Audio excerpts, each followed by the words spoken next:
রাহমাতাল লিল আলামিন বলেছেন এই মুহররমের 10 তারিখ আমার আল্লাহ তাআলা দুনিয়া ধ্বংস করে দিল বলেন সুবহানাল্লাহ আমার আল্লাহ তাআলা এই মুহররমের 10 তারিখে আমার আল্লাহ তাআলা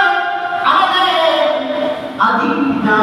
হযরত আদম আলাইহিস সালামকে ক্ষমা করেছেন আদম আলাইহিস সালাম দুনিয়ার জমিনে মানুষের দিন শুধু বুজুর্গ আদর করে আমার আপনার নবীর নামে উসিলাই যখন আল্লাহ তাআলার কাছে ক্ষমা চেয়েছেন আমার আল্লাহ বলেন আদম রে তুমি এই নামটা কোথায় থেকে এনেছো আদম আলাইহিস সালাম বললেন আল্লাহ আপনি যখন আমাকে বানিয়েছেন আমি যখন সেজদা থেকে মাথা উত্তোলন করেছিলাম তখন আমি দেখতে পেলাম আশরাফি লা ইলাহা ইল্লাল্লাহ মুহাম্মাদুর রাসূলুল্লাহ সাল্লাল্লাহু আলাইহি সাল্লাম এই লেখা আমি বুঝতে পারলাম এটা আপনার নামের সাথে এমন একজনের নাম যে নামটা আপনার কাছে সব থেকে বেশি প্রিয় বলে সুবহানাল্লাহ সাইয়্যিদুনা আলাইহিস সালামকে আমার আপনার নবীর নামে বিশেষ ক্ষমা করে দিয়েছেন হযরত নূহ আলাইহিস সালাম ওনার ছেলেদেরকে নিয়ে যখন বিস্তারিত করেছেন নৌকা করেছেন যদি পাহাড় থেকে থেমেছে যেদিন আলাইহিস সালাম নাজাত পেয়েছিলেন ওই দিন ছিল মুহাররমের 10 দিন বলেন সুবহানাল্লাহ ইব্রাহিম খলিল আলাইহিস সালাম যাকে আল্লাহ তাআলা খলিল বানিয়েছেন যেই নবীকে আমার আল্লাহ তাআলা বেশি পরীক্ষা করেছিলেন ইব্রাহিম আলাইহিস সালামকে যখন নমরুদ আগুনে ফেলে দিয়েছিল নমরুদ আগুনে যখন ইব্রাহিম আলাইহিস সালাম 40 দিন থেকেছিলেন ওই আগুনটা ইব্রাহিম আলাইহিস সালাম বাগিচা হয়ে গিয়েছিল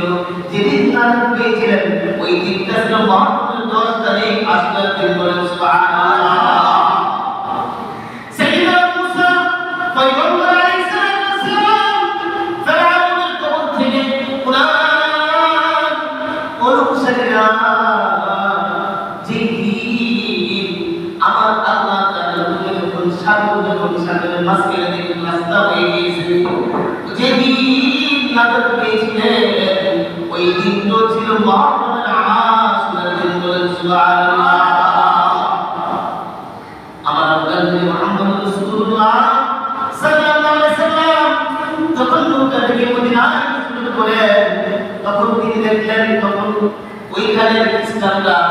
ওই দিন রোজাকে মুহররমের 10 তারিখ কোন দিন মুহররমের 10 তারিখ রোজা রাখে আল্লাহ তাআলা জিজ্ঞাসা করলো তোমরা এই দিন রোজা পালন করো কেন তখন মুসা পয়গম্বর আলাইহিস সালাম এই দিন রোজা রেখেছিলেন আল্লাহর কৃতজ্ঞতা স্বরূপ আল্লাহর শুকরিয়া স্বরূপ এই দিন রোজা রেখেছিলেন এই দিন খ্রিস্টানরা রোজা রাখে আমার আপনার নবী রাহমাতুল লিল আলামিন বললেন তোমাদের থেকে আমি বেশি হকদার আমার আল্লাহ তাআলা যদি আমাকে আমার আল্লাহ তাআলা যখন আমাকে দুনিয়ার জমিনের মাঝে রাখবে আমি যতদিন দুনিয়ার জমিনের মাঝে থাকবো ততদিন আমি আমার ভাইয়ের জন্য আমার ভাই শুকরিয়াতে আল্লাহর হুকুম পালন করেছে সন্তুষ্টি স্বরূপ রোজা রেখেছে আমি নবীও আমার ভাইয়ের কৃতজ্ঞতা স্বরূপ রোজা পালন করবো বলেন সুবহানাল্লাহ আল্লাহ রাহমাতুল লিল আলামিন বলেন আব্দুল সিয়াম বা'দা রমাদান শাহরুল্লাহিল মুহাররম যে রমজানের পরে সবচেয়ে রোজা